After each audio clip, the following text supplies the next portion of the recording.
Sa malawak na taniman ng palay sa San Leonardo, Nueva Ecija, lumaki si Levi Sarmiento. Anak siya ni Mang Celso at Aling Erly, mga magsasakang simple pero may pusong puno ng malasakit sa kapwa. Bata pa lang si Levi, natutunan na niyang kumayod sa bukid at magbahagi ng ani sa mga kapitbahay na mas kapos pa sa kanila. Kapag may sobrang palay, hindi nila ito ibinebenta para yumaman, kundi ibinabahagi sa mga pamilyang hindi na makabili ng bigas.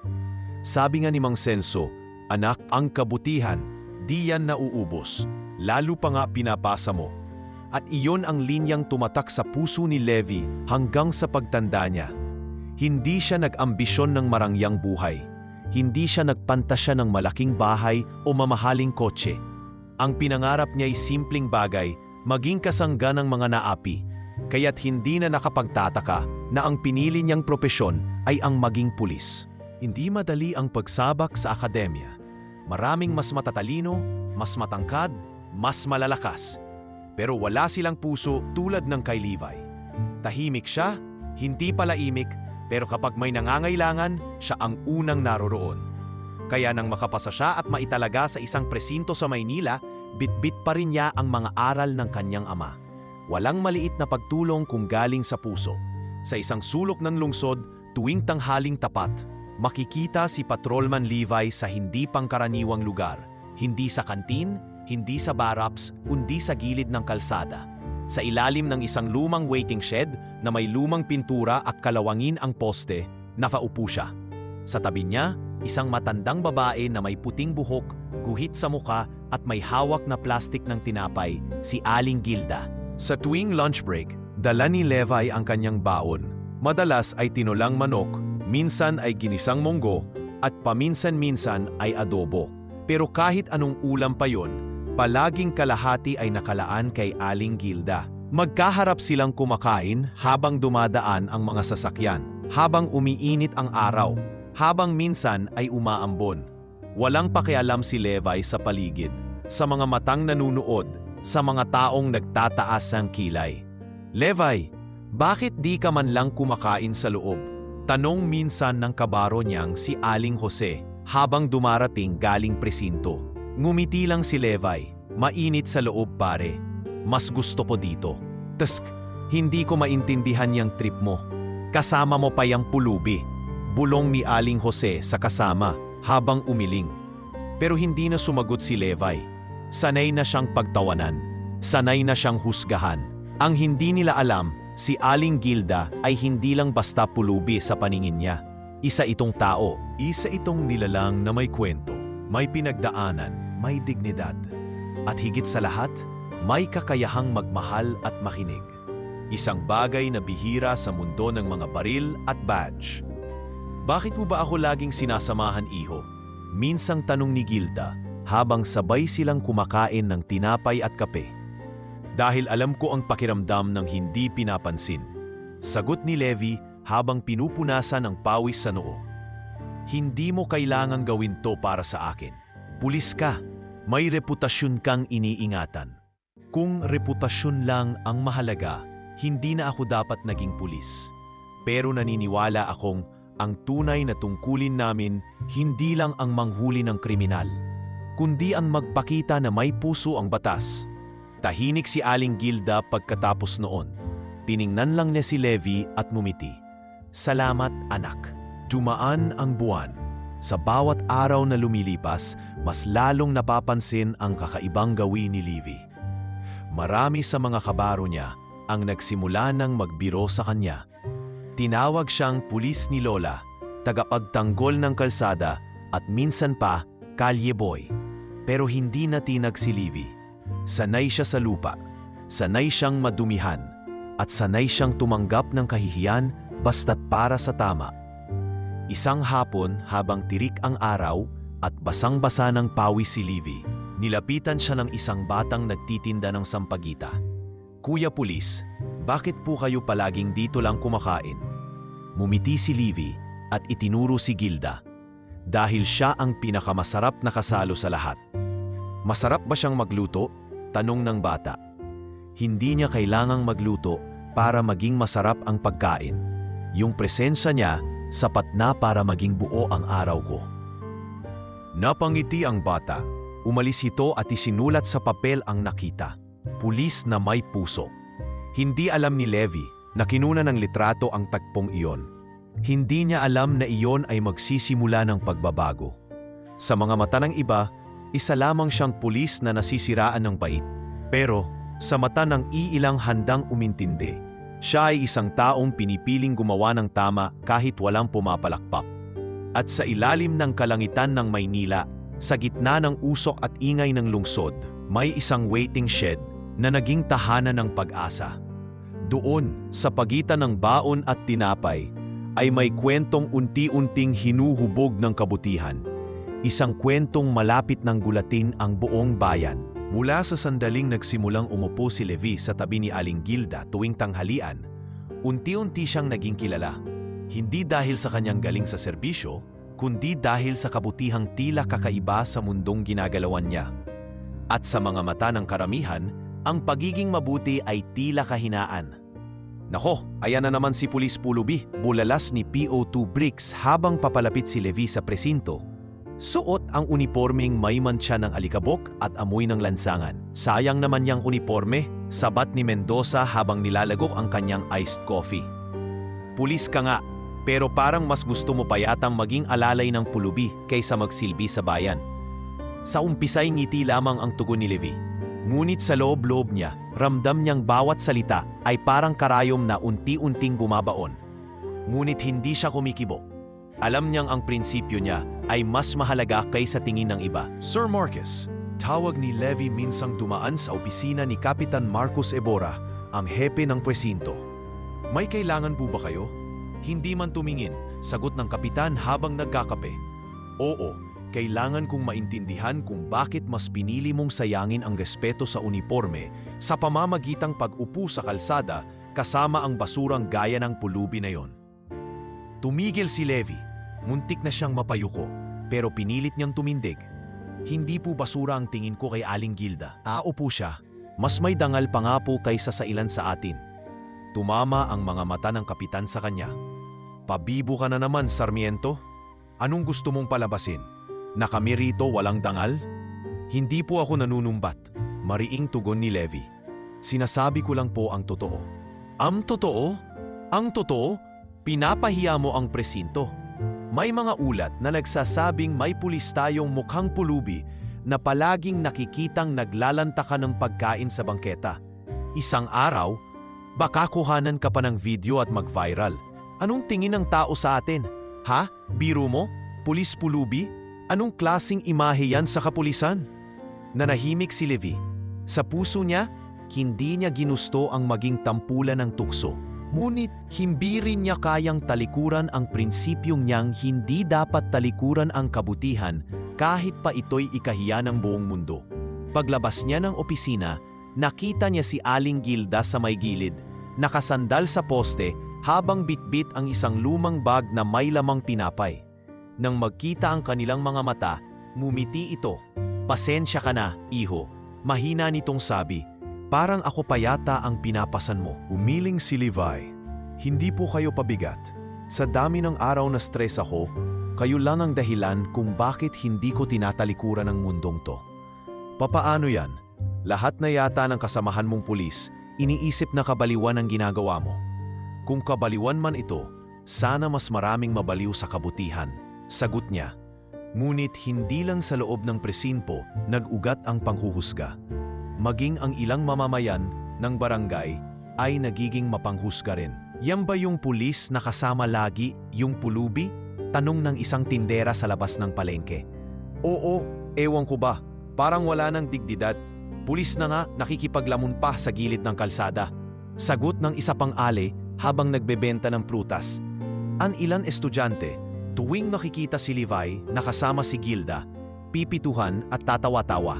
Isang bata pa nga ang sumigaw ng asot pulis habang sila'y kumakain ng pandesal. Ngunit sa kabila ng lahat ng iyon, hindi nagbago si Levi. Hindi siya bumitaw. Hindi siya lumayo. Araw-araw, 12:00 ng tanghali, tuloy pa rin siya sa pag-upo sa waiting shed. Dala ang 2 Tupperware ng ulam, 2 kutsara at isang simpleng banig na sinasalo nila mula sa init ng semento. Masarap ang ulam ngayon, sabi ni Gilda isang araw habang inuulam ang ginisang sayote. Paborito po ni nanay yan. Natutunan kong lutuin nung college pa ako. Mura pero malasa. Tahimik hanggang sa may dumaan na pulis sa motorsiklo, sabay 7. "Lover's lane na naman kayo riyan?" Sigaw ng boses. Nagtawanan ng ilan. Ngunit hindi sumagot si Levi. Tumingin lang siya kay Gilda at tinuloy ang pagkain. Sa mata ng mundo, sila'y katawa-tawa. Pero sa pagitan ng bawat kagat ng tinapay, bawat ngiti ng pasasalamat, at bawat saglit ng pagkakaibigan, doon nabubuo ang isang kwento na balang araw ay gugulati ng lahat. Hindi kayang igupo ng tukso ang pusong marunong magmahal ng walang hinihinging kapalit. At habang mainit ang sikat ng araw at habang bumubuhos ang ulan ng panghuhusga mula sa mga mata ng tao, nariyan pa rin si Levi. Nakaupo sa gilid, hindi upang sumuko, kundi upang manatiling totoo, sa uniforme, sa kanyang panata at sa kanyang pagkatao. Mainit ang hapon at mabagal ang daloy ng trapiko sa kanto ng Kalayaan Avenue. Sa ilalim ng lumang waiting shed na kulay abo na mula sa kalawang, muling nagkita sina Levi at Aling Gilda.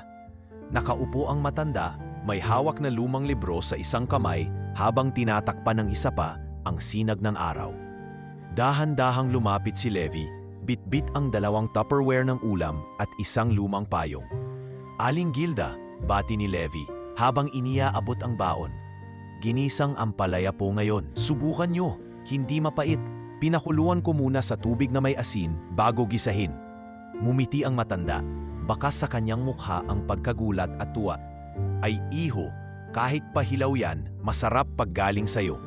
Tahimik silang kumain, kapwa hindi alintana ang ingay ng mga busina at usok mula sa mga jeep. Sa mga oras na iyon, tila silang nasa ibang mundo.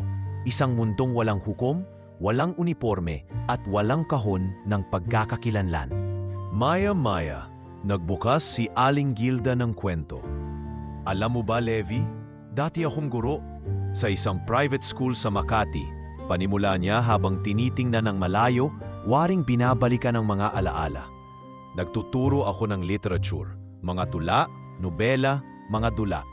Gustong-gusto kong ituro sa mga bata kung paano mahalin ang salita. May isang estudyante nga ako noon, takot na takot sa public speaking. Pero nung isang araw, pinilit ko siyang magbasa ng sariling tula sa harap. Kinabahan, umiyak. Pero sa dulo, ang lakas ng palakpak ng mga kaklase niya, umuwi siyang may ngiti sa labi. Sa isip ko, yun ang tunay na bayad, hindi sahod, kundi yung makitang lumalakas ang loob ng isang batang natuto sa'yo." "Bakit po kayo huminto?" tanong ni Levi habang pinupunasan ang lalagyan ng pagkain. "Yung asawa ko, si Nestor, namatay sa aksidente sa EDSA. Pauwi na siya noon galing trabaho, nabangga ng isang truck. Doon nagsimula ang lahat." Napayuko si Gilda. Ang tinig niyang dati may sigla, biglang nagpakita ng bigat. "Sumunod ang anak ko, si Brian. Lalaki sing edad mo siguro ngayon kung nabubuhay pa. Nagkalupus, mabilis walang panahong makapaghanda. Lahat ng naipon naming mag-asawa naubos sa ospital. Chemotherapy, gamot, oxygen. Hanggang sa huli ako na lang mag-isa. May pinsan pero sa probinsya at matagal nang naputol ang koneksyon. Wala akong ibang matuluyan, wala nang trabaho. Wala ring perang natira. Pinatalsik ako sa inuupahang bahay. Sa mga unang linggo, palipat-lipat ako ng waiting shed. Dito ko natagpuan ang kanto ng Kalayaan. Malilim, may konting simoy ng hangin at tahimik kahit paano. Hindi na napigilan ni Levi ang mahinang buntong hininga. Inabot niya ang kamay ng matanda at marahang pinisil. "Sa dami ng pulis sa Maynila, bakit po ako ang napagtiwalaan yung makasama?" tanong niya. Tumawa si Gilda. Hindi ngingiti ng basta-basta, pero may lalim ang kanyang tawa. Parang musika mula sa panahong nilimot ng mundo. Dahil ikaw lang ang tumingin sa akin sa mata, hindi sa amoy ko, hindi sa itsura ko. At sa unang araw na inabutan mo ako ng pagkain, hindi mo tinanong kung bakit ako ganito, saan ako galing, o anong kasalanan ko. Nakaupo ka lang sa tabi ko, sabay sabing, mainit po ngayon magkapiling tayo sa lilim. Napangiti si Levi. Kasi po, lumang payong lang ang daladala ko noon at maliit pa. Sayang naman pag hindi pinagsaluhan. Ngumiti rin si Gilda, ngunit sa kanyang ngiti, may kaunting luha na tumulo. Hindi dahil sa lungkot, kundi sa wakas ay may taong umabot sa puso niyang halos nakalimot ng magmahal. Hindi ko naranasang magkaroon ng anak na lumaki, aniya. Pero sa tuwing kasama kita, parang meron akong anak na binigyan ako ng Diyos. Hindi sa sinapupunan, kundi sa panahon na kailangan ko ng pag-asa. Tahimik silang dalawa, nilalasap ang sandali. Sa gitna ng lungsod na puno ng pagmamadali, nandito sila, isang pulis at isang dating guro. Pinagtali ng pagkakataon, pinagbuklod ng kabutihan. Makalipas ang ilang minuto, tumayo si Levi at isinabit ang kanyang bag sa balikat. Bukas po ulit, Aling Gilda? Oo anak, bukas ulit. At sa bawat araw na lumilipas, habang ang mundo ay abala sa paghahanap ng sariling kapalaran, nariyan si Levi at Gilda. Sa kanilang simpleng ritual, nabubuo ang isang hindi inaakalang kwento, hindi ng awa kundi ng tunay na pagmamalasakit. Sa mata ng marami, isa siyang pulis na kakaiba. Ngunit sa mata ng isang mapandang nawalan ng lahat, siya ay naging anak na hindi kailanmang ipinagkaloob ng kapalaran. Ngunit dumating sa tamang panahon. Sa bawat araw na lumilipas, hindi na naging tanong kay Levi kung bakit niya ginagawa ang kanyang ginagawa. Sa bawat pagbangon niya sa umaga, bago pa man mag-ayos ng uniforme o magsuklay ng buhok, agad niyang inihahanda ang dalawang baon. Laging dalawa, hindi dahil matakaw siya, kundi dahil ang isa roon ay hindi kailanman para sa kanya. Paborito niya ang magluto ng mga simpleng putahe, ginisang sardina sa miswa, adobong kangkong o kung may natirang karne mula sa hapunan kagabi, gagawing sinigang sa tanghali. Tinitipid niya ang allowance niya, hindi upang makabili ng bagong sapatos o mag-ipon para sa gadget, kundi upang makapagtabi ng konting barya. Sa bawat 500 pisong allowance, 200 dito ay nakalaan na para kay Aling Gilda. Minsan para sa gamot, minsan para sa kapalit na blouse, minsan simpleng pakete ng biskwit o bagong medyas kapag umuulan. Ngunit hindi kailanman naisip ni Levi na siya'y gumagawa ng kawanggawa. Hindi niya iniisip na siya'y tagapagligtas o bayani. Dahil sa totoo lang, sa piling ni Gilda, siya ang natututo. Siya ang nakakahanap ng lakas ng loob. Levi, bakit ba araw-araw mong ginagawa to? Tanong ni Gilda isang hapon habang sabay silang kumakain ng pritong lumpia sa waiting shed. Maaliwalas ang langit at may malamig na simoy ng hangin kahit tirik ang araw. Gusto kong may makasalo, sagot ni Levi habang tinutupi ang plastik ng pagkain. Alam mo naman, masarap kumain kapag may kausap. Napatawa si Gilda. Hindi mo talaga kayang magsinungaling, no? Napakamot sa batok si Levi. Hindi ko kayo tinutulungan dahil naaawa ako, Aling Gilda. Hindi ko kayo nakikita bilang pulubi. Ang tingin ko po sa inyo isang taong may kwento, isang taong maraming naituro sa akin. Mas marami pa sa ilang kasamahan ko sa akademya. Tahimik si Gilda ng ilang sekundo bago siya tumingin kay Levi at sa boses na may bahid ng pangungulila ay sinabi niya, "Ikaw lang ang tumingin sa akin bilang tao, Levi. Hindi basura." Napaigil si Levi. Tumama ang mga salitang iyon sa puso niya na parang bigla siyang binuhusan ng malamig na tubig.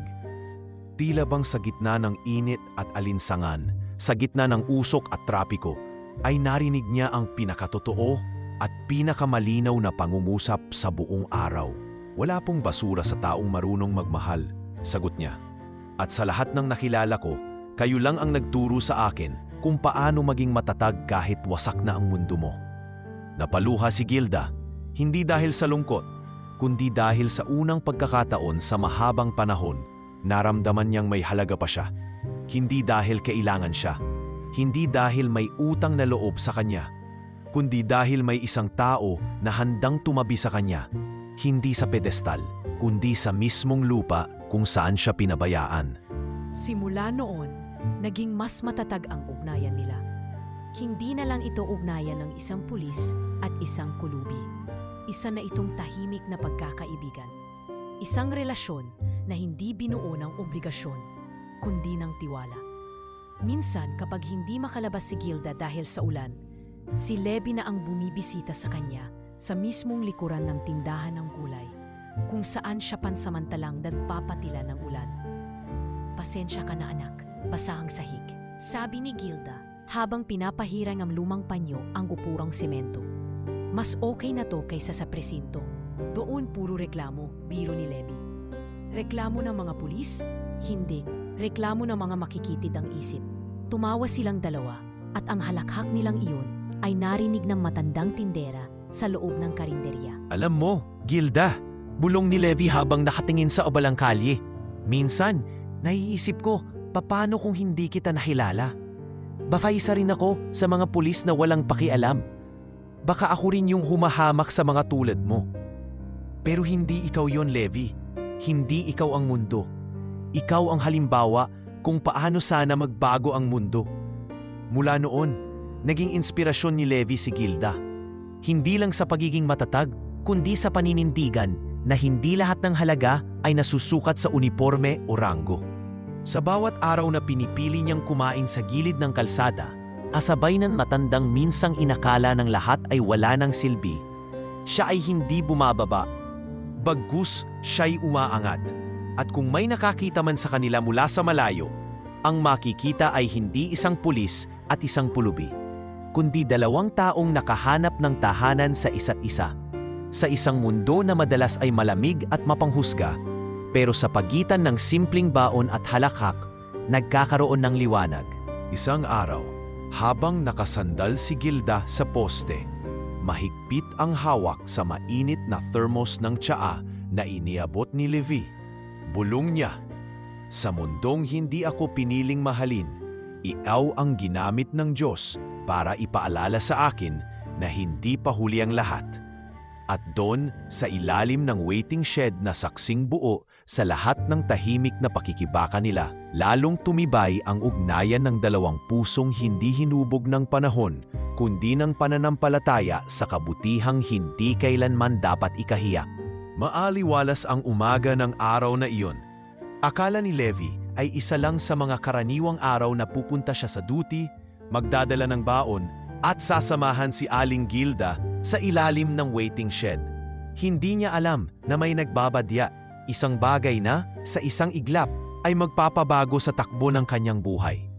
Habang papasok siya sa presinto, sinalubong siya ni PO2 Bricks. "Uy, trending ka tol!" Sabay tawa ng malakas habang hawak ang cellphone. "Ano bang pinagsasabi mo riyan?" tanong ni Levi. Bahagyang naguguluhan. "Check mo Facebook o kaya TikTok.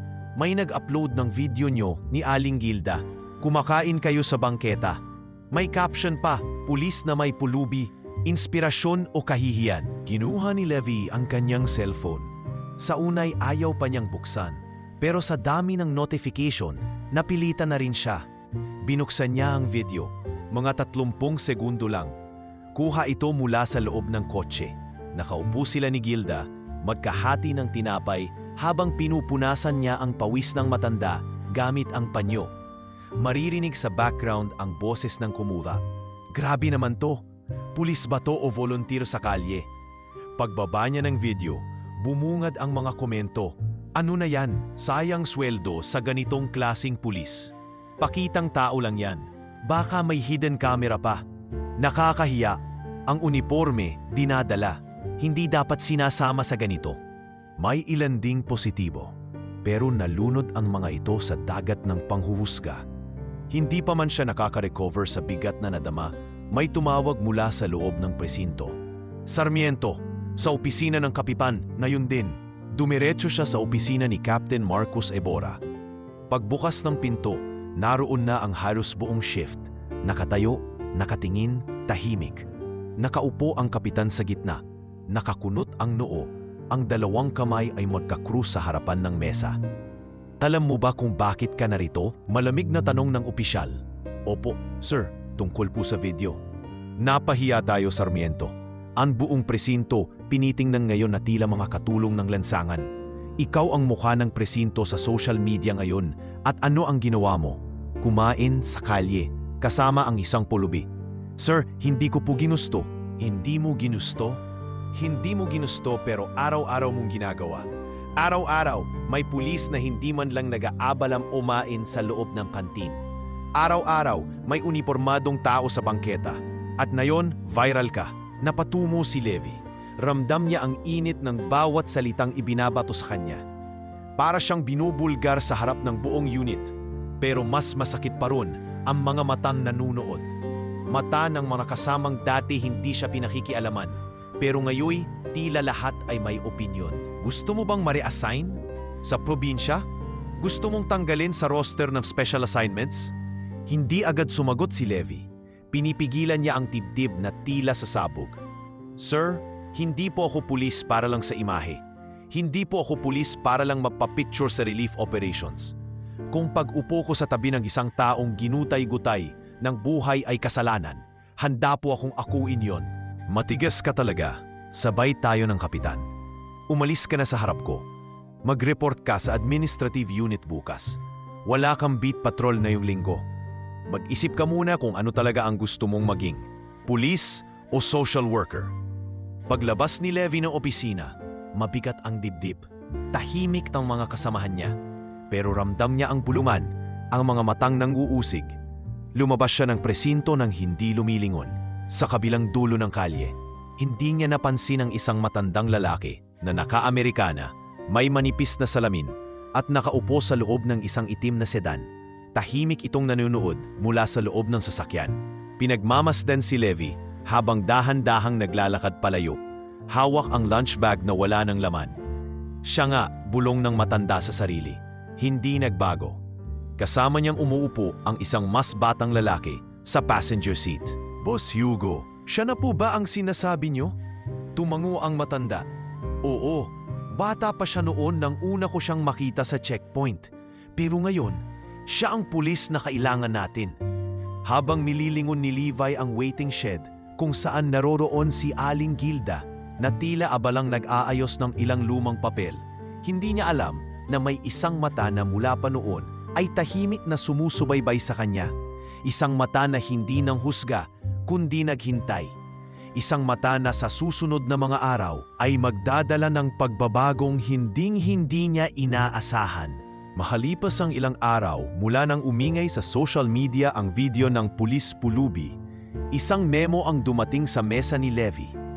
Buong akala niya ay isang pansamantalang suspension lamang. Ngunit habang binabasa ang nilalaman nito, unti-unting bumigat ang kanyang dibdib. Inilipat siya sa night shift sa barangay Mapagkumbaba, isang lugar na halos walang tumatagal ng ilang buwan dahil sa kahirapan ng rota at kalayuan mula sa kabihasnan. Hindi na siya nabigyan ng pagkakataong magpaliwanag pa. Isang tahimik na parusa ito.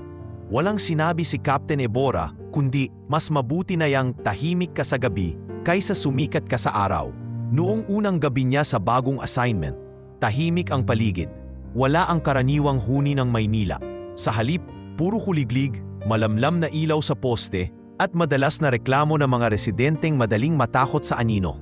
Sa unang tingin, parang madali. Pero sa puso ni Levi, naroon ang sakit ng pagkakahiwalay. Wala na siyang tanghaliang sinasalubong. Wala na ang lumang waiting shed. Wala na si Aling Gilda. Ang dating rutinang nagpapagaan ng araw niya ay napalitan ng mga gabing malamig, puno ng pagod at laging gutom. Dahil sa bagong shift, hindi na siya makapagluto ng baon. Minsan instant noodles na lang ang kanyang pagkain. Minsan wala na talaga. Wala ring nagpapabaon sa kanya dahil mag-isa siyang nakatira sa isang maliit na kwarto sa tapat ng presinto. Isang linggo ang lumipas. Hindi niya alam kung ano na ang lagay ni Aling Gilda. Wala siyang balita. Hindi siya makabalik. Tuwing sinusubukan niyang mag-file ng leave para lang mabisita ito sa tanghali, laging tinatanggihan ni Kapitan Ebora. Ano ka, turista, duty ka rito. Di ako charity. Iyon ang paulit-ulit na sagot ng kapitan. Isang gabi, habang nagpapatrolya sa eskinita, napahinto si Levi sa isang bangketa. Umupo siya sa isang abandonadong upuan. Tinakpan ng sombrero ang kanyang mukha. at bahagyang napaluha. Sinasabi nila, pulis ako. Pero ni minsan, hindi nila tinanong kung tao rin ba ako. Doon niya napagtanto, pagod na siya. Hindi lang sa trabaho, pagod siya sa sistema. Pagod siya sa mundong walang kakampi ang kabutihan. Hinabukasan, habang tinatapos niya ang shift, nakatanggap siya ng tawag mula sa isang matandang tindera na malapit sa Kalayaan Avenue. Police Levy, pasensya na kung ginamit ko yung number sa lumang papel. Si Gilda, naghahanap sa'yo. Hindi na siya nakapagsalita. Sa loob-loob niya, parang bumalik ang lakas ng kanyang kalamnan. Agad siyang nagbihis, nag-commute pa uwi at dumaan sa daan pabalik sa dating presinto. Doon, tahimik siyang lumakad patungong waiting shed. Isang lugar na parang matagal na niyang iniwang mundo at sa ilalim ng lumang bubong na puno ng kalawang, nakita niya si Aling Gilda. Nanginginig ito sa lamig. Nakatulog sa gilid ng semento. May takip na lumang kumot, ngunit kulubot ang noo sa ginaw. Marahan siyang lumapit, umupo sa tabi nito at tinakpan siya ng jacket na suot niya. Gilda, mahina niyang tawag. Dumilat ang matanda. Nang makita si Levy, hindi na nito napigilan ng luha. Akala ko hindi ka nababalik. Bulong nito. Hinanap kita. Araw-araw. Naputol yung mundo ko nung nawala ka. Wala nang nag-aabot ng pagkain. Wala nang nakikinig sa kwento ko. Wala nang tumitingin sa akin na parang tao ulit. Hindi agad nakasagot si Levy. Napatingin lang siya sa paligid. Sa semento, sa bubong, sa mga mata ni Gilda. Hindi ako bumalik dahil pinigilan ako. Pero ngayong nakita kita ulit, hindi na ako papayag na mawala ka pa sa buhay ko. Kinuha niya ang kamay ni Gilda at pinisil ito. Patawad kung hindi kita napuntahan. Pinagtabuyan nila ako sa kadiliman. Pero ngayong narito na ako ulit, gagawin ko ang lahat para may liwanag kang masisilungan. At doon, sa simpleng gabi na iyon, sa gitna ng mga matang minsang nanghusga, muling nabuo ang ugnayan nila. Mas matibay, mas malalim, mas totoo. Sa harap ng kawalang hustisya, pinili ni Levy ang panindigan ang kanyang puso. At sa lamig ng gabing iyon, sa pagbalik niya sa waiting shed, nagsimulang uminit muli ang daigdig na minsang pinatahimik ng takot at pangungutya. Hindi pa sumisikat ang araw, ngunit naroroon na si Levy, pasalampak sa bangketa, nakasandal sa poste ng waiting shed. Hawak-hawak niya sa isang braso si Aling Gilda na tila walang malay sa sobrang lamig at ubo. Ang katawan nito ay nanginginig sa lagnat at ang balat ay tuyot maputla na. Sa bawat ubo ni Gilda, parang may tinik na tumutusok sa puso ni Levy. Hindi niya matanggap na ang babaeng minsan ay naging matatag na haligi ng kanyang araw-araw ay ngayoy unti-unting pinapatay ng malamig na gabi at kawalan ng pag-aaruga. Agad siyang tumayo, inilagay ang braso ni Gilda sa kanyang balikat at pinasan ito. Mabigat man, hindi siya nagreklamo. Mabilis siyang tumawag ng taxi at nagpahatid sa pinakamalapit na charity clinic sa Stamesa, isang lugar na minsan nang inirekomenda ng isang kaibigang nurse. Pagdating nila sa clinic, sinalubong siya ng isang staff nurse.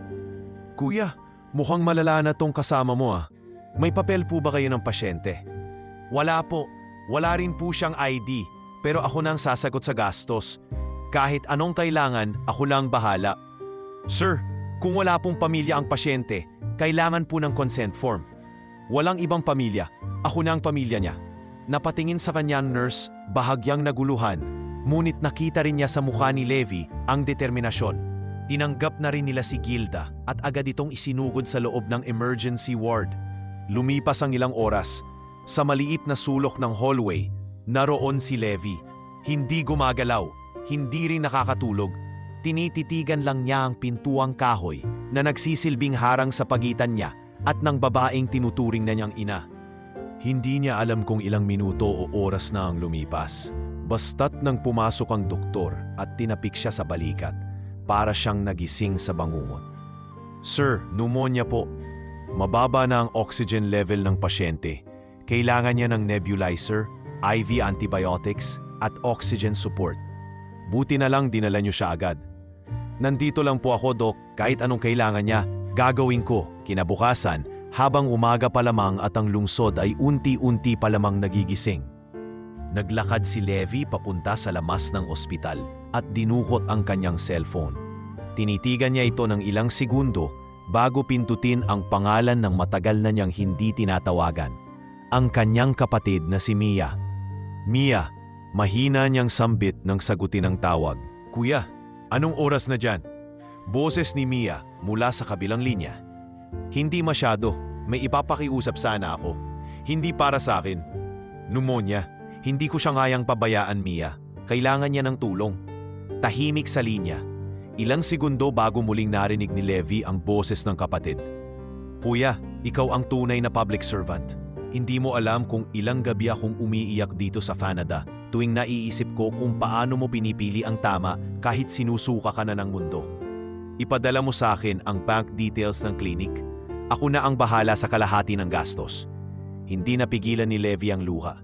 Sa tagal ng panahong tila mag-isa niyang pasa ng daigdig, na yun lang siya muling nakaramdam ng pasamang tunay na nakakaintindi. Salamat, Mia. Hindi ko makakalimutan to. Mas ako ang dapat magpasalamat, kuya. Kung may ganyang pulis sa Pilipinas, may pag-asa pa tayo. Makalipas ang ilang araw, unti-unting bumuti ang lagay ni Aling Gilda. Nakaupo na siya sa kama, nakasuot ng puting hospital gown. May oxygen support pa rin, ngunit mas buhay na ang mga mata.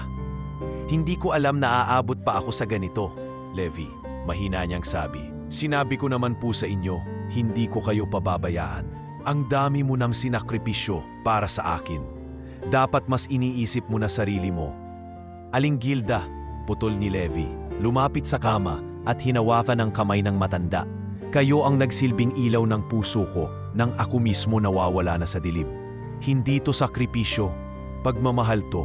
At hindi ko hahayaan na mawala ulit ang taong nagturo sa akin kung paano maging tao. Naluha si Gilda. Sa mga mata niya, hindi lang si Levi ang isang pulis. Siya ay isang anak, kaibigan, tagapagtanggol. At sa panahong ang mundo ay puno ng galit, siya lang ang nanatiling may puso. Mula sa sandaling iyon, nangakong si Levi, anumang mangyari, anumang parusa o kahihiyan, ay hindi na muling iiwan si Gilda. Hindi na niya papayagang muling maginaw ang kanyang tahanan sa bangketa. Sapagkat sa gitna ng isang mundong mapanghusga, natutunan niyang ang pag-aaruga ay hindi obligasyon, kundi paninindigan. 3 araw nang nagpapagaling si Aling Gilda sa charity clinic at unti-unti nang bumabalik ang kanyang lakas. Araw-araw, dumadalaw si Levi. Tuwing tanghali ay may dala itong bagong luto. Lugaw, sopas, minsan ay sinigang na isda. Hindi na alintana sa kanya ang pagod mula sa night shift o ang mga pangungutya sa presinto. Wala na siyang iniisip kundi ang kalagayan ng babaeng mas itinuturing na niyang ina kaysa kaibigan. Isang hapon, habang pinapalitan ni Mia ang kumot ni Gilda at inaayos ang IV line, napatingin siya sa kamay ng matanda. May bagay na kumislap mula sa sikat ng araw na dumaraan sa bintana. Ano pong singsing yan? Tanong ni Mia habang dahan-dahang hinawakan ang kamay ni Gilda. Tiningnan ni Gilda ang singsing na tila noon lang niya muling napansin. Ito ay isang eleganteng piraso ng alahas, may nakalubog na blue sapphire sa gitna, napapalibutan ng maliliit na brilyante. Bagamat may kaunting gasgas sa bandang gilid, halatang galing ito sa isang mamahaling koleksyon. Nako, mahina ngunit may aliw na tawa ni Gilda. Matagal na yan sa akin. Regalo sa akin ng isa sa mga estudyante ko noon. Isa siyang Velasco. Velasco? Napataas ang kilay ni Mia. As in, Velasco na may-ari ng Velasco Holdings? Nagkatinginan sina Levi at Mia. Nagtataka, sabay-sabay nilang napukaw ang atensyon sa isang pangalang hindi nila inaakalang may koneksyon sa isang matandang pulubi. Pangalan ng estudyante mo? Tanong ni Levi na bahagyang lumapit sa kama. Ricardo Velasco Jr., ang tawag namin sa kanya noon. Hugo, mahiyain, laging late, pero matalino. Lumaki sa ilalim ng anino ng ama niyang mahigpit. Madalas siyang umiiyak sa classroom kapag hindi siya naiintindihan ng ibang guro. Pero sa literature, doon siya malaya. Ibang klase siyang magsulat. Isang araw, nang makapasa siya sa entrance exam sa UP, binigyan niya ako ng singsing. Sabi niya, Ma'am Gilda, Ito ang paalala ko na isang tao lang ang naniwala sa akin. Ikaw yon. Sandaling katahimikan ang pumalot sa silid. Si Mia ay tila natulala, si Levi naman ay seryosong nag-iisip. Kuya, bulong ni Mia, hindi niyo ba alam, si Hugo Velasco ngayon ang CEO ng Velasco Group. Isa siya sa pinakamalalaking pangalan sa bansa. Multi-billionaire, kilala sa philanthropy, pero tahimik. Walang masyadong interviews. Very private. Napakagat ng labi si Levi. Hindi mo biro yang singsing na yan, Aling Gilda. Posibleng milyon ang halaga niyan. Hindi ko alam ang presyo, anak. Ang alam ko lang, ito ang tanging alaala ko ng panahong totoo akong guro. Panahong hindi pa ako pinabayaan ng mundo. Naging usap-usapan na ang misteryosong singsing na iyon sa loob ng klinik. Isang doktor ang minsang lumapit at sinabing nakita niya ang tatulad ng design sa isang auction sa New York. Nang marinig iyon ni Mia, agad siyang naghanap ng archival materials, articles, kahit mga lumang graduation lists mula sa eskwelahang pinagturuan ni Gilda. Kinabukasan, bumalik si Mia dala ang ilang papel. Ma'am, ito po yung yearbook ng batch 1999 sa St. Augustine's Academy. Nandito po kayo sa faculty list. At ito, Ricardo Hugo Velasco Jr., top 3 ng batch. At may dedication siya sa inyo sa likod ng yearbook. Binasa ni Gilda ang sulat. Kay Ma'am Gilda na nagturo sa akin hindi lang ng tula, kundi ng paninindigan. Hindi kita makakalimutan. Sana balang araw masuklian ko ang tiwalang binigay mo. Hugo. Naluha si Gilda habang binabasa ito. Si Levi naman ay nanatiling tahimik. Pinagmamasdan ang bigat ng emosyon na bumalot sa silid. Hindi lang ito basta reunion ng alaala. Isa itong patunay na ang simpleng kabutihang ginawa ni Gilda noon ay maaring nagbunga ng tagumpay ng isang taong ngayon ay nasa tuktok ng lipunan. Sa tingin niyo, kuya, tanong ni Mia habang tahimik silang nagkakape sa lounge.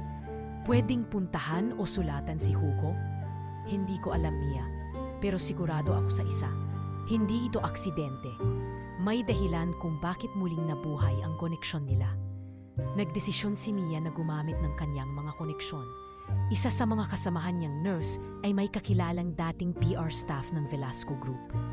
Mula roon, unti-unti nilang sinubukang maghanap ng daan.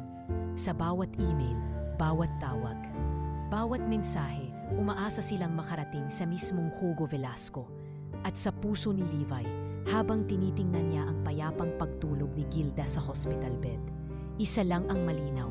Kung may katitingmang pagkakataon para pasalamatan ng isang bilyonaryo ang matandang minsang naging tagapagligtas niya, gagawin niya ang lahat para maisakatuparan ito. Hindi dahil sa yaman o kabayaran, kundi dahil may mga kabutihang hindi kailanman dapat manatiling nakatago sa mga sulok ng bangketa. Sa pagkakataong ito, handa siyang maging tagapagsalaysay ng katotohanang matagal nang kinalimutan. Nasa ilalim ng maruming damit, sa likod ng mga kulubot at sugat, may isang gurong minsang naging ilaw. At ang ilaw na yon ay kailanman hindi tuluyang namatay. Makaraan ang halos 2 linggong pamamalagi sa charity clinic, tuluyan nang nakalabas si Aling Gilda.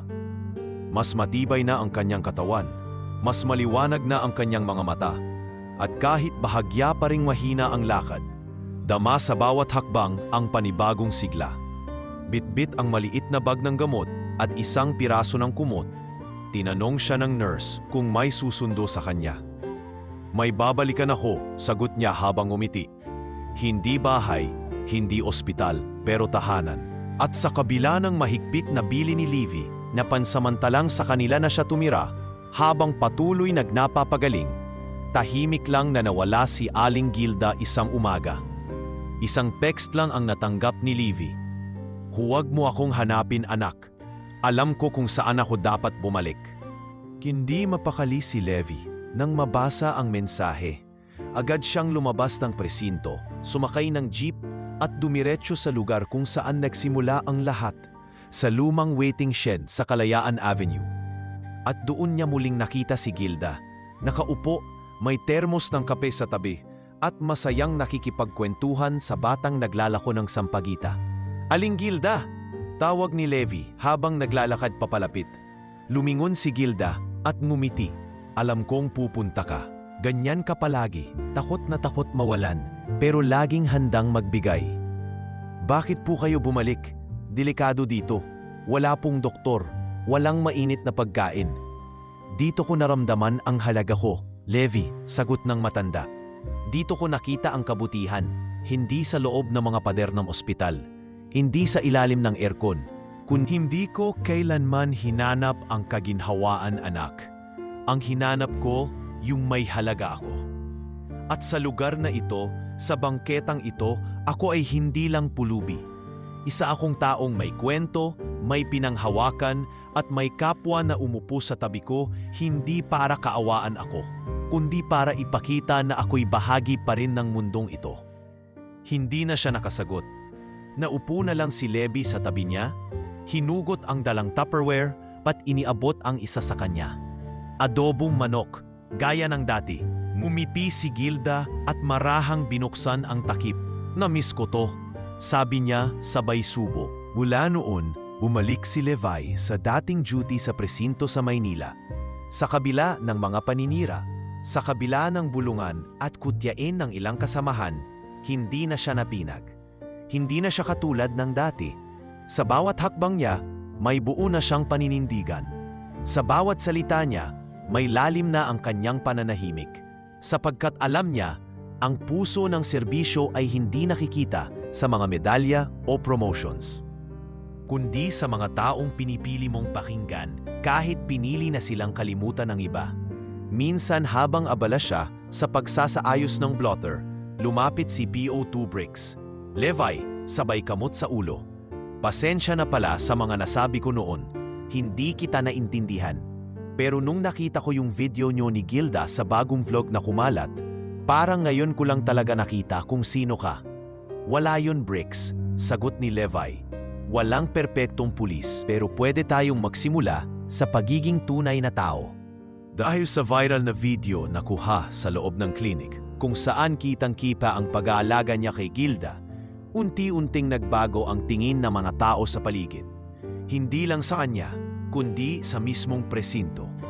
Dumarami na ang mga taong lumalapit hindi para magreklamo, kundi para makipagkwentuhan, humingi ng tulong o minsan magdala ng pagkain. May isang matandang ale na minsang tumabi sa kanila sa waiting shed. "Pwedeng makisalo, iho?" tanong nito. "Opo," sagot ni Levi sabay lapag ng dagdag na kutsara. May bata namang humila sa kanyang uniforme. "Kayo po ba yung pulis na kaibigan ng lola sa video?" Ngumiti siya. "Oo, pero hindi lang kami magkaibigan. Magkasama kami sa laban ng buhay." Sa tuwing tanghali, lumalawak ang bilog ng mga taong kumakain sa gilid. May estudyanteng hindi umuwi para sa lunch, tricycle driver na nagdala ng baong tinola, at minsan, mismong barangay tanod na gusto lang makinig sa mga kwento ni Gilda tungkol sa tula at pag-ibig. Ang dating nakayukong babae sa bangketa, ngayon nagsasalita na muli ng may kumpiyansa. Minsan ay nagbabahagi pa siya ng tula sa mga batang palaboy. Walang maliit na alon kung ito'y bahagi ng dagat. Walang maliit na kwento kung ito'y mula sa puso. Madalas niyang bigkasin. At sa likod ng lahat ng ito, naroon si Levi. Hindi bilang bida, hindi bilang pulis, kundi bilang isang taong na piniling wag tumalikod.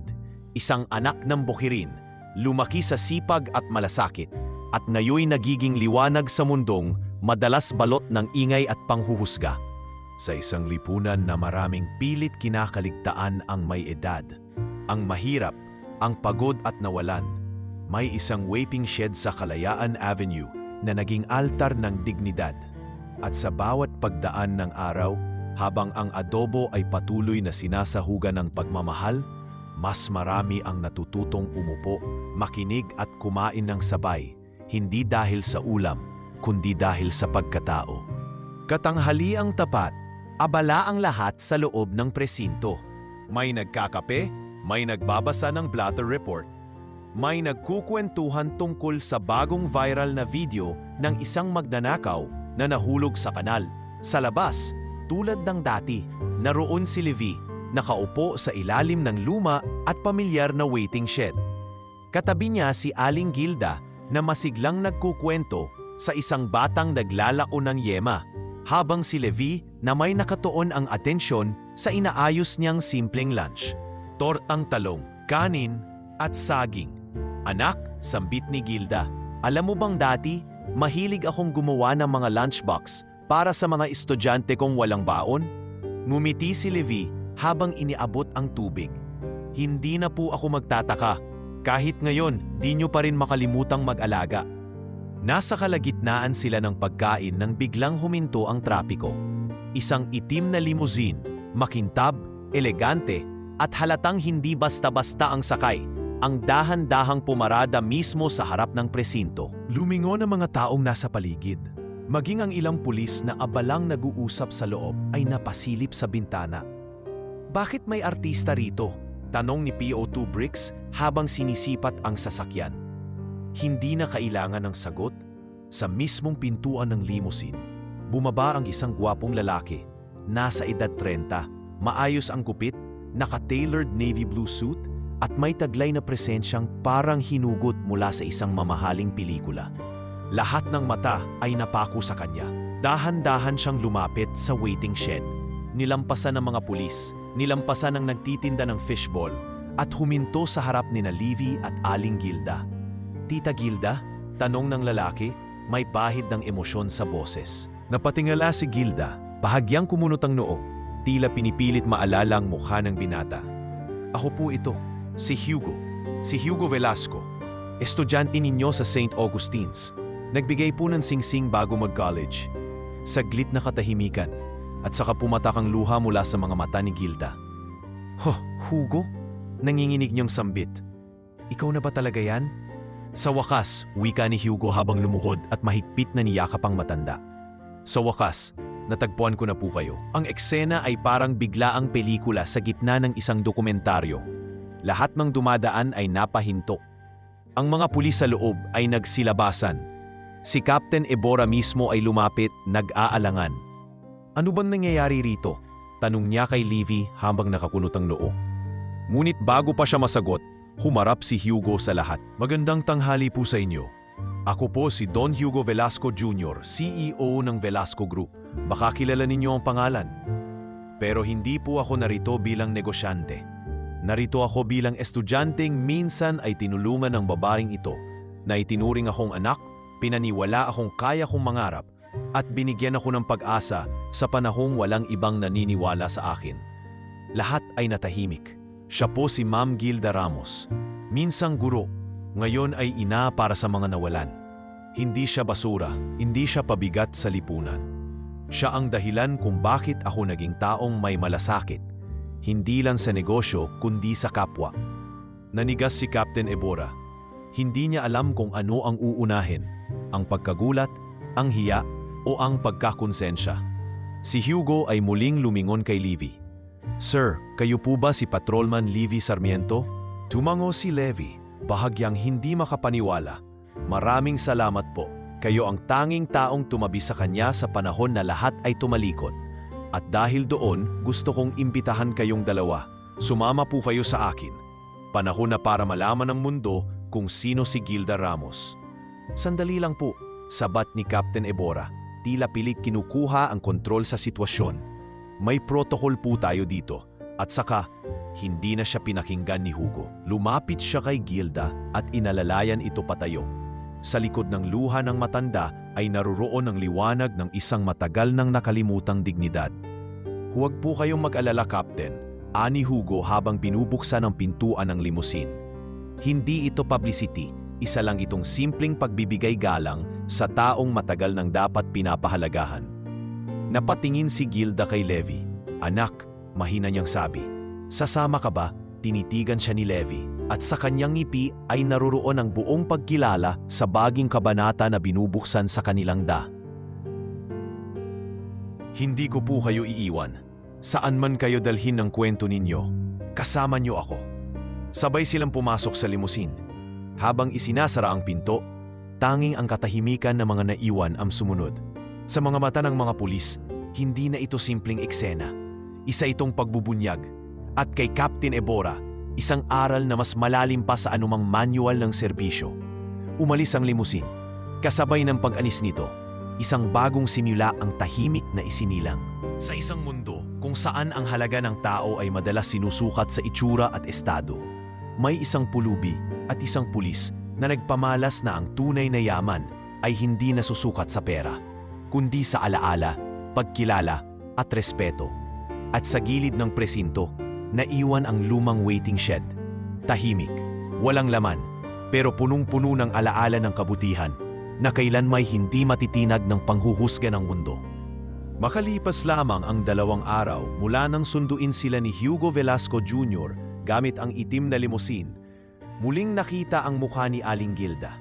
Hindi na sa gilid ng kalsada, kundi sa harap ng isang grandeng podium sa isang press conference na ginanap sa ballroom ng pinakamalaking hotel sa Makati. Ang presensya ng media ay di pangkaraniwan. Kumpleto ang mga mamamahayag, camera crews at kilalang personalidad mula sa business at education sectors. May mga banner na may napasulat na Velasco Group Foundation Annual Awards at sa gitna ng entablado, isang simpleng upuang gawa sa kahoy, espesyal na inilaan para sa babae na minsan nang iniwan ng mundo. Nakahawak sa kanyang braso si Levi. Simple lang ang suot, long sleeves at dark slacks, ngunit dalang dignidad na hindi kayang pantayan ng kahit anong medalya. Si Gilda naman ay nakasuot ng simpleng bestida na kulay ivory, bahagyang may burda sa laylayan. Maayos ang buhok, may pulbos sa pisngi, at isang ngiti na kahit tagal niyang ipinagdamot sa sarili. Umakyat si Hugo sa entablado, hawak ang mikropono habang nakatingin sa buong audience. Magandang hapon po sa inyong lahat. Ngayon hindi ako nandito bilang CEO, hindi rin bilang businessman. Narito ako bilang dating batang walang direksyon, walang tiwala sa sarili, at muntik nang sumuko kung hindi dahil sa isang babaeng naniwala sa akin. Tumahimik ang buong hall. Ang pangalan niya ay Gilda Ramos. Dati siyang guro sa isang pribadong paaralan sa Makati.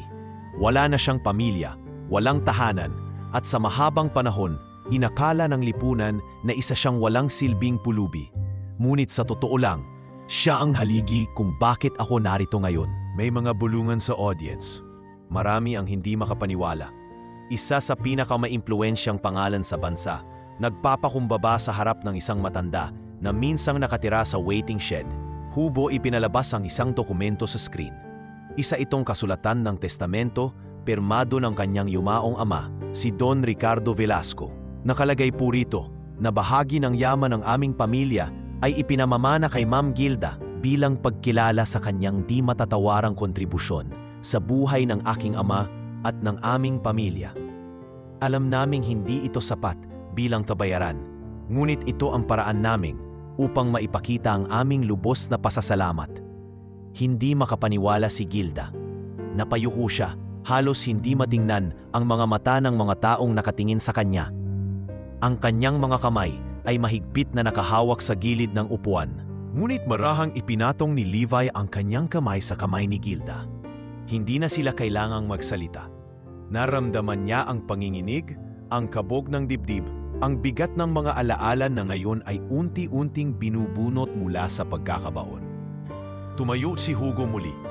Kasama ko ring ipinapakilala sa inyo si Patrolman Levi Sarmiento. Hindi siya awardee ngayong gabi, pero kung may taong tunay na dapat bigyang pansin sa mundong ito, siya iyon. Siya ang pulis na hindi lang nagpatrolya sa kalsada, kundi nagpatunay na may puso ang batas. Sa panahong lahat ay tumalikod kay Gilda. Siya ang nanindigan. Hindi dahil sa tungkulin, kundi dahil sa malasakit.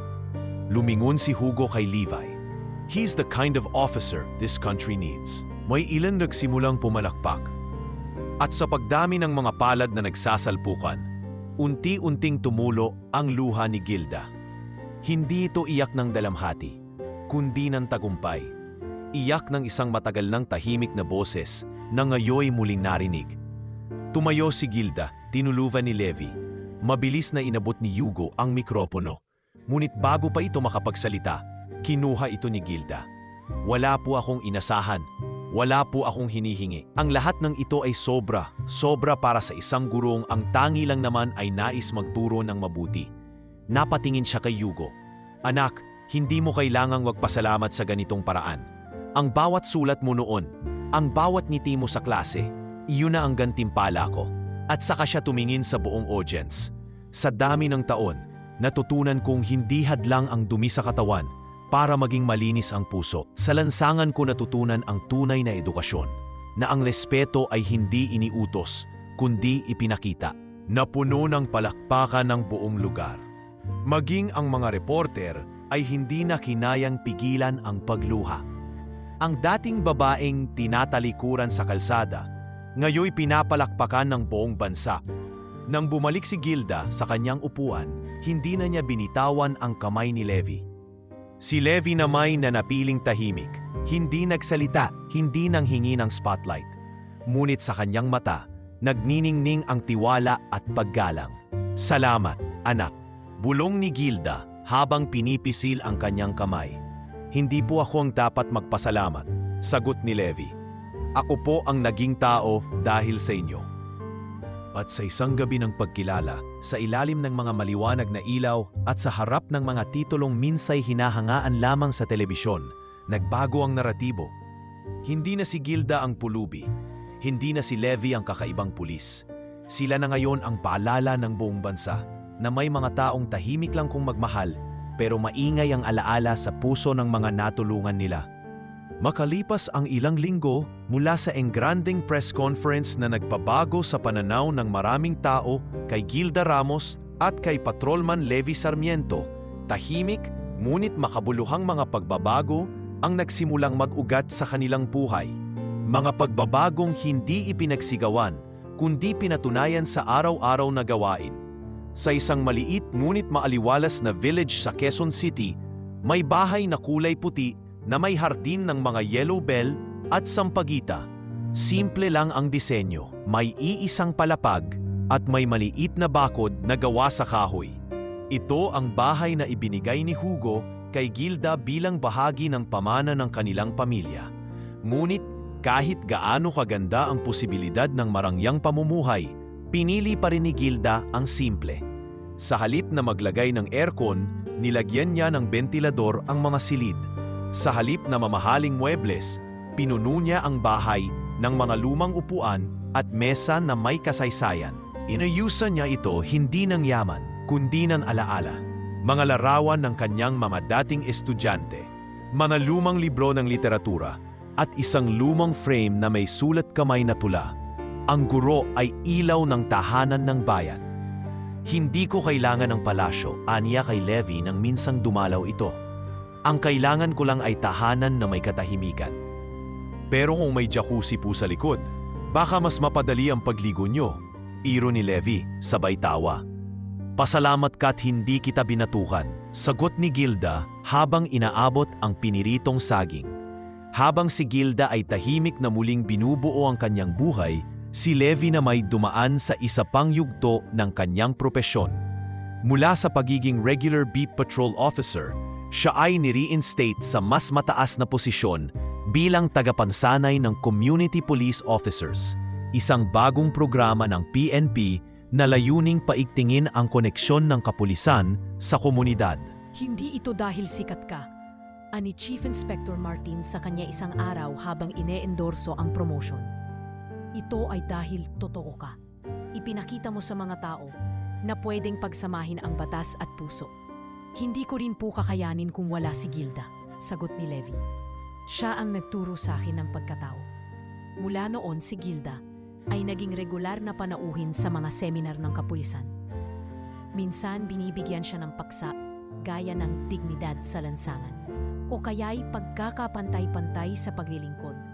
Sa bawat pagkakataon na siya'y magsalita, tumatayo ang mga bagong recruit hindi bilang mga alagad ng batas, kundi bilang mga mag-aaral sa harap ng isang buhay na leksyon. Ang uniforme, sabi ni Gilda minsang nasa podium, ay hindi pananggalang sa kahinaan ng kalooban. Dapat ito ay paninindigan, hindi pantakip sa puso, kundi pagsasakatuparan ng puso. Marami ang umiiyak sa tuwing maririnig siya. Maging ang mga veteranong pulis ay tahimik na yumuyugo, tila muling inaalala kung bakit sila pumasok sa serbisyo. Ngunit hindi doon nagtapos ang misyon ni Levi. Sa tulong ng ilang private sponsors at pakikipagtulungan sa mga NGO, nagtayo siya ng isang feeding program para sa mga batang lansangan. Tinawag niya itong Aling Gilda Stable. Hindi ito ordinaryong programang nagpapakain lamang ng lugaw o sopas. Ito ay isang araw-araw na hapag na may kasamang kwento. Bago kumain ng mga bata, may magbabasa muna ng tula. O kaya'y si Gilda mismo ang magkukwento ng isang aral mula sa kanyang nakaraan. Hindi lang kayo basta kumakain, paliwanag ni Levi sa mga batang paulit-ulit na bumabalik. Kayo ay mga batang may kinabukasan. At dito sa mesa ni Aling Gilda, walang batang madumi, walang batang hindi karapat-dapat. Ang proyekto ay umani ng papuri mula sa lokal na pamahalaan. May mga business establishments na nagbigay ng tulong. Maging ilang media outlet ay nag-feature sa programa. Ngunit kahit unti-unting nagiging kilala ito, nanatiling mababa ang loob ni Levi at ni Gilda. Hindi natin kailangan ng plake. Sabi ni Levi, minsang dumating ang isang sulat ng pagkilala. Ang gantimpala natin ay kapag bumalik sila tapos may hawak ng lapis, hindi plastic bag. Lumipas ang mga buwan. Minsan ay makikita si Gilda sa hardin ng kanyang bahay. Nagdidilig ng halaman habang binabasa ang isang lumang nobela. Si Levi na may abala sa community programs. Minsan ay nasa barangay hall, minsan ay sa eskinita, minsan ay simpleng nakaupo sa tabi ng bata, nakikinig sa kanilang mga kwento. At sa bawat araw na dumaraan, mas lalong tumatatak ang kanilang kwento, hindi lang sa papel ng media, kundi sa puso ng bayan. Dahil sa wakas, sa isang mundong matagal ng pagod sa kasinungalingan at pagpapanggap, may dalawang taong tahimik na nagpatunay na pwedeng mabuhay ang kabutihan. Kung ito'y uunahin kaysa reputasyon, kung ito'y ilalaban kahit walang gantimpala. At habang dumarami ang mga hapag ng Aling Gilda Stable, habang parami ng parami ang mga kabataang natututo hindi lang kumain kundi mangarap, isang bagong yugto ng kanilang buhay ang tuluyang nagsimula, hindi para mapansin, kundi para magbigay daan sa isang lipunang muling natututo kung paano magmahal sa kapwa nang walang kondisyon. 5 taon na ang lumipas mula nang may humintong limusin sa harap ng presinto at baliktarin ang kwento ng isang matandang dating pinagtatawanan lamang ng marami. 5 taon na rin mula ng isang simpleng pulis na nagbaon ng pagkain para sa isang pulubi ay naging mukha ng malasakit sa mata ng publiko. At sa mismong araw na ito, sa loob ng palasyong binabantayan ng kasaysayan, tahimik na nakatayo si Levi Sarmiento sa gitna ng makintab na bulwagan ng Malacanang. Nakasuot siya ng bagong plansang uniforme, may bitbit na maliit na papel para sa kanyang talumpati. Sa kanyang dibdib ay kumikislap ang medalya na iginawan sa kanya, ang Gawad ng Kabayanihan. Isa sa pinakamataas na pagkilala sa mga lingkod bayang hindi lang nagsilbi, kundi nagpakita ng tunay na danggal. Nasa harap niya ang Pangulo ng Republika, ang ilang mga senador, mga kinatawan ng militar, at isang hanay ng manapiling mamamahayag. Ngunit sa kabila ng lahat ng ito, ang tanging hinahanap niyang mukha ay naroon sa ikatlong hilera, nakasuot ng simpleng blusa at kulay rosas na palda. Si Gilda Ramos, ang babaeng dahilan ng lahat ng ito. Tinawag ang pangalan niya ng tagapagsalita at sa mga saliw ng palakpakan, marahan siyang lumapit sa mikropono. Hindi sanay si Levi sa entablado. Mas sanay siyang nasa kalsada, nakaabang sa mga nangangailangan ng tulong. Ngunit ngayong oras na ito, kailangan niyang magsalita hindi para sa sarili niya, kundi para sa lahat ng tulad niyang tahimik na lumalaban para sa tama. Magandang umaga po sa inyong lahat. Panimula ni Levi, habang hawak ang patel na may ilang bahagi ng kanyang talumpati. Ang pagkilala pong ito, hindi ko inaasahan, hindi ko rin po pinangarap. Ngunit gaya ng laging sinasabi ni Aling Gilda, minsan hindi mo kailangang marinig ang palakpak para mapatunayan mong tama ang ginawa mo. Bahagyang natawa ang ilan, si Gilda naman ay marahang tumango. Marami po ang nagtatanong kung bakit ako naging pulis. Madalas din, marami ang nagsabing hindi ako ang tipikal na pulis. Masyado raw akong mahina, masyado raw akong mabait. Ngunit natutunan ko po sa mga taon ng paglilingkod na ang tunay na lakas ng uniforme ay hindi sa tapang, kundi sa puso. Isang buhos ng palakpakan ang sumunod. Ngunit hindi ito kagaya ng palakpak ng mga award ceremonies. Ito'y palakpak ng pagbati, ng respeto, ng pagkilala mula sa mga taong hindi lang humanga, kundi natuto rin. Ang serbisyong bayan po ay hindi paligsahan ng galit. Isa po itong araw-araw na pagpili sa kabutihan, kahit walang nakatingin. At kung may isang aral akong nais ipamana sa susunod na henerasyon ng mga pulis, ito po iyon. Kapag pinili mong maupo sa tabi ng mga tinatalikuran ng lipunan, dun ka magiging pinakatao. Sa sulok ng bulwagan, may ilang estudyante na bahagi ng youth program ng PNP na tahimik na umiiyak. Isa sa kanila, si Ana, ay lumapit kay Gilda matapos ng programa. "Ma'am Gilda, ako po si Ana, grade 12 student. Gusto ko pong maging guro. Pwede po ba kitang yakapin?" Hindi sumagot si Gilda.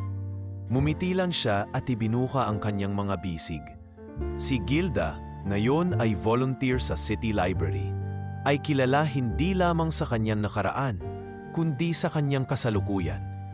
Araw-araw, siya ay nagtuturo sa mga bata ng tamang pagbasa, pagsusulat at higit sa lahat, pagkilala sa sarili. Sa bawat pahina ng aklat na kanyang ipinapahiram, nakasulat ang maliit na sticker, "Aling Gilda's Picks, Books That Make You Brave." "Hindi ako nagtuturo ng spelling lang," sabi niya minsan sa isang panayam. "Tinuturuan ko silang maniwala na kahit mahirap ang salita, kaya itong basahin, tulad ng buhay." Sa paglipas ng panahon, naging simbolo ng paninindigan si Levi at si Gilda. Naging larawan sila ng isang pilit binubuo ulit na tiwala sa pulisya, sa kabutihan, sa lipunan. Sa mga balita, lumalabas ang mga headlines. "Pulis na kumakain kasama ang pulubi, ginawaran ng gawad ng kabayanihan." O "Dating guro, inspirasyon na yon ng bayan." At sa mga kalye, hindi na bihira ang makakita ng pulis na nakaupo sa tabi ng isang pulubi. May ilan pa ngang binigyan ng Aling Gilda's Table Kit, isang maliit na basket na may pagkain at quote card na nagsasabing walang taong dapat iwan sa gutom, lalo na sa gutom ng pagmamalasakit. Isang araw habang pauwi si Levi mula sa isang seminar, nadaanan niya ang isang pulis na kasalukuyang kumakain ng tinapay sa tabi ng isang lalaking may dalang karatula. "Walang trabaho, walang pamilya, gutom po ako." Hindi na siya nagtaka. Tumigil siya sandali, pinanood lang ang dalawa mula sa di kalayuan. Napangiti siya, tumabi sa kanya ang isang bata, halos 12 anyos. "Sir, kilala ko po kayo. Kayo po yung pulis na may kaibigan na lola, yung viral." Ngumiti si Levi at lumuhod para mapantayan ang tingin ng bata. Hindi po siya basta lola, isa siyang guro, isang bayani. At kung ikaw balang araw, makakakain sa tabi ng taong walang-wala, ibig sabihin, naiintindihan mo na kung paano magmahal nang walang hinihingi kapalit. At sa sandaling iyon, habang ang araw ay unti-unting lumulubog, habang ang ingay ng lungsod ay bumabalik sa normal, may ngiti na namuong muli sa labi ng bata. Isa lang siya sa libu-libong nakarinig na sa kwento ni na Levi at Gilda. At sa bawat kwento ng kagandahang loob na ipinapasa, sa bawat mata ng isang batang natutong tumingin ng may pag-unawa, isang bagong bayan ang tahimik na binubuo, hindi sa lakas, kundi sa puso.